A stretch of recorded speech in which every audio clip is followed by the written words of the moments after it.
Hello my friends. What is the place or the faculty which is both weakest and strongest in each of us? Weakest in the sense that it is very vulnerable, fragile, easy to be influenced and attacked. Strongest in the sense that it is essential, influential, and decisive for our being human. Let me call it from now on in this reflection the WS, weakest, strongest, WS. Other places or faculties may have some problems, but we are still generally fine. But if the WS has problems, our whole life will be gravely troubled. Perhaps by now you have recognized it.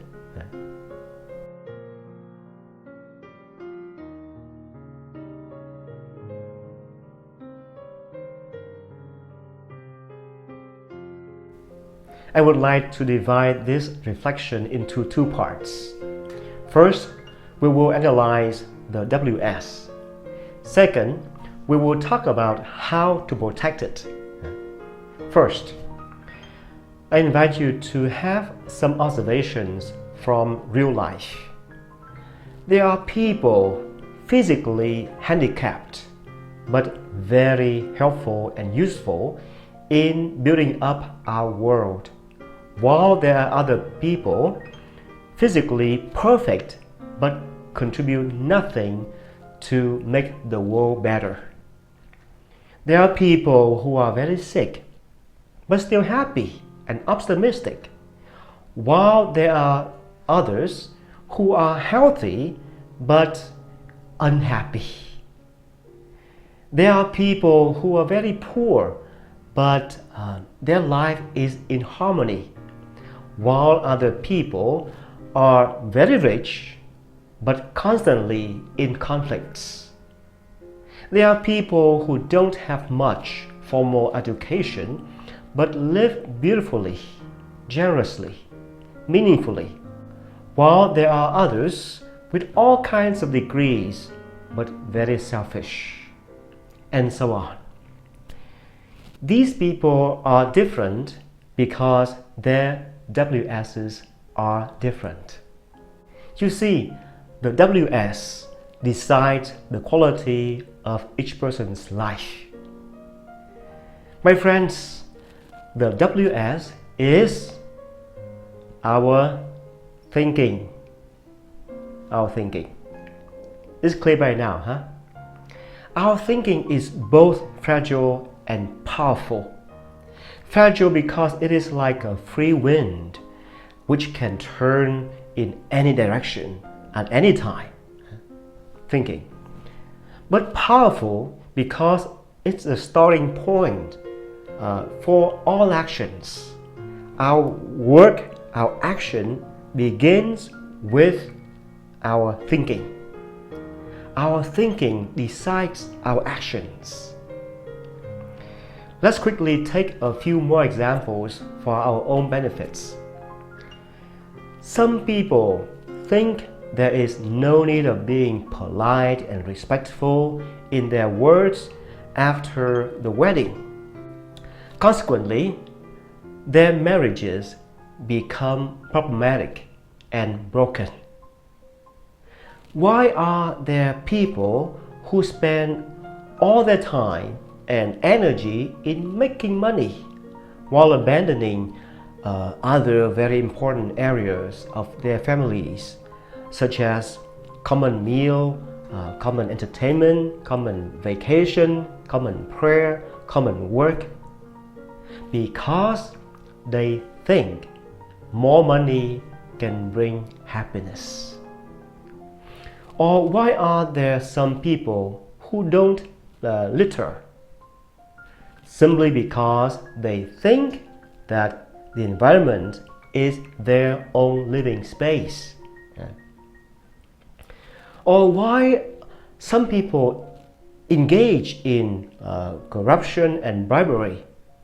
because they think power is for making money and not for serving the community. Or why some husbands and wives refuse to listen to each other, because they think they are more reasonable. And so on. You can continue with other cases, and everything starts at thinking. Now, the thinking of a person decides his or her living quality.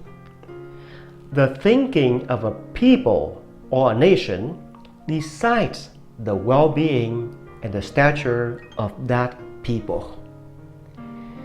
There are countries that have very little natural resources, but their positive thinking as a nation has empowered them to become the best in the world, while other countries have abundant resources, but they are prevented from developing because of their negative and low thinking.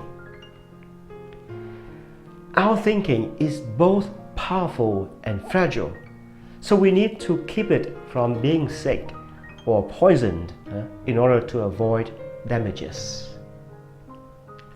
Okay, my friends, let's now go to the second part: how to protect our thinking. I would like to invite you to look deeply into the structure of our being to see this following point. Inside us, there is a special faculty that the Creator has made for us to protect the stability and serenity of our thinking. It gives guidance to our thinking. What is it? It is conscience, our conscience. All people have conscience. The fundamental principle of conscience is very simple: do good, avoid evil. And from experience, we see that any thinking which is not in line with conscience will lead to darkness, destruction, and death. That is why conscience is truly crucial in keeping us human and helping us grow in our humanity. Let's see how thinking and conscience relate to each other.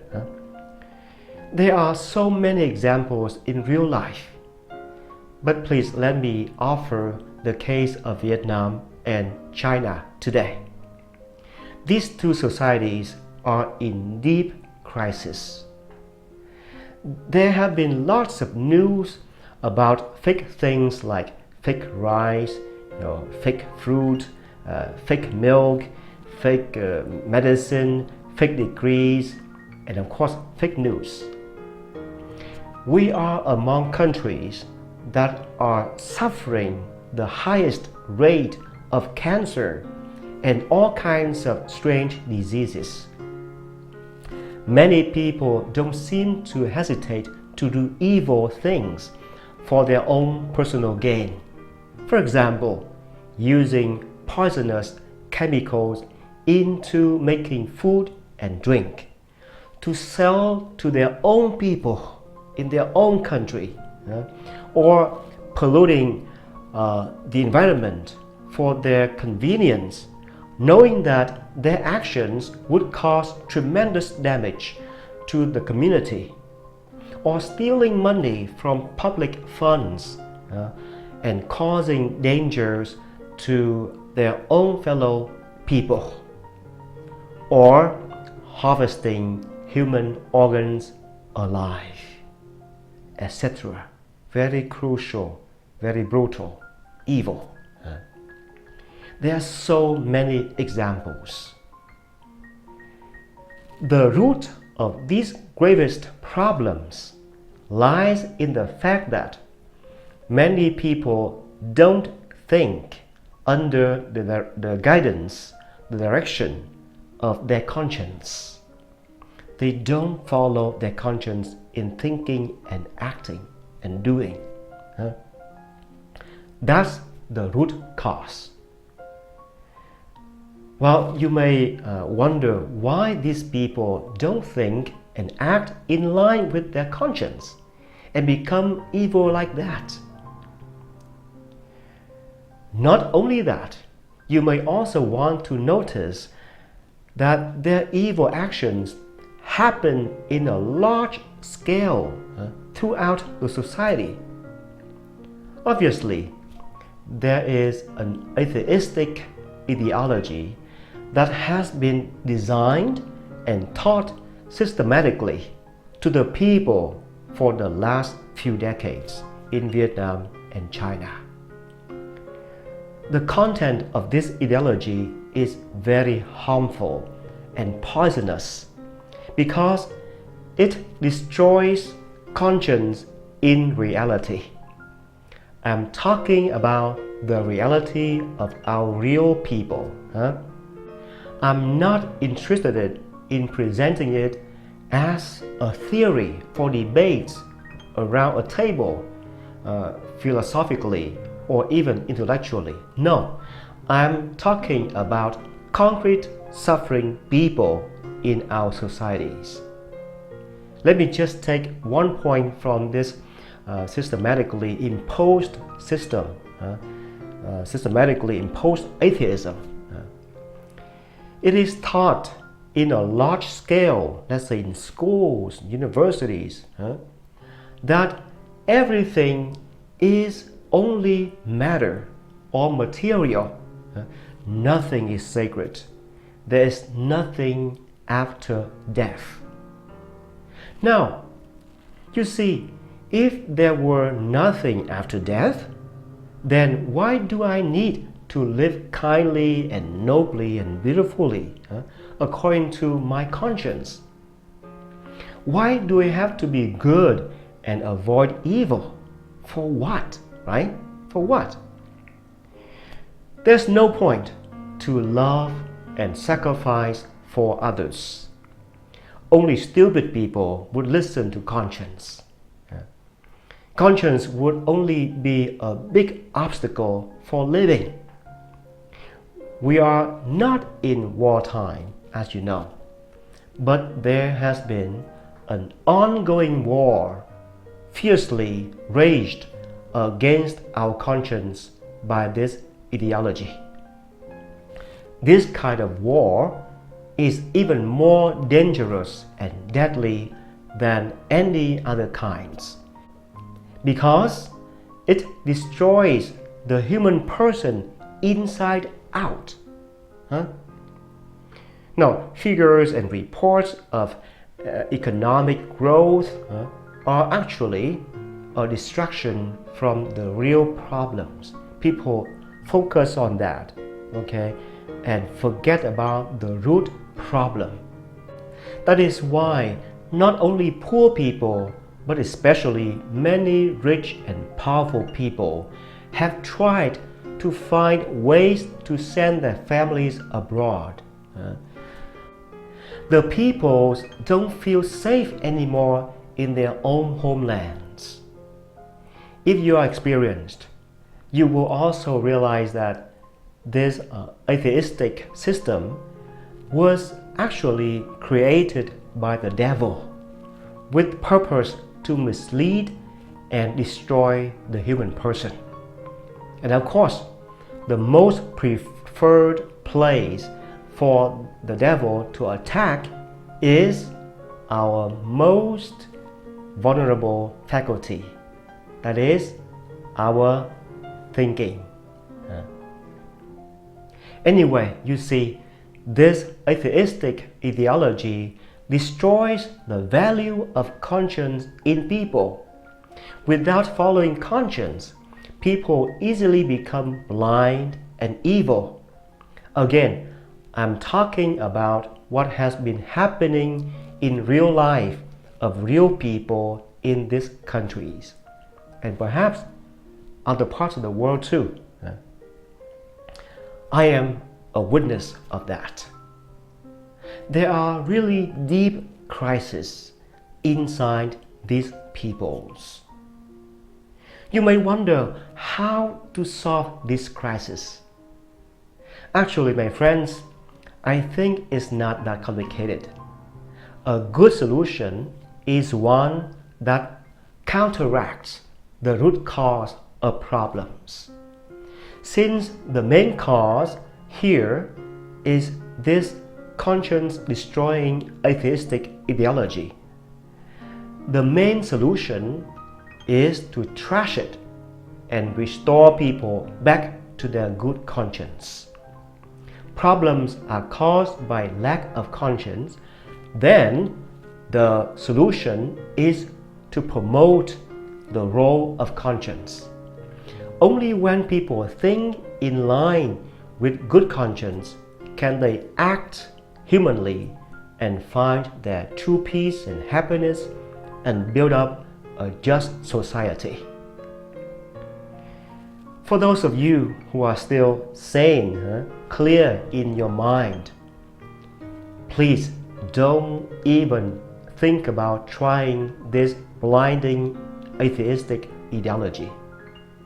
Otherwise, you and your children will be suffering horribly for nothing. Please at least learn from the suffering of these peoples, of my people. Finally, in case you find it hard sometimes to recognize the guidance of your conscience, there are two very effective rules to help you. They are very straightforward. The first rule is called the silver rule. Do not do to others what you do not want done to you. Do not do to others what you don't want done to yourself. The second is higher and called the golden rule. Do to others as you would have them do to you. Do to others as you would have them do to you. My friends, thank you so much for listening. May your thinking be well protected by your good conscience, so that you will enjoy happiness even more.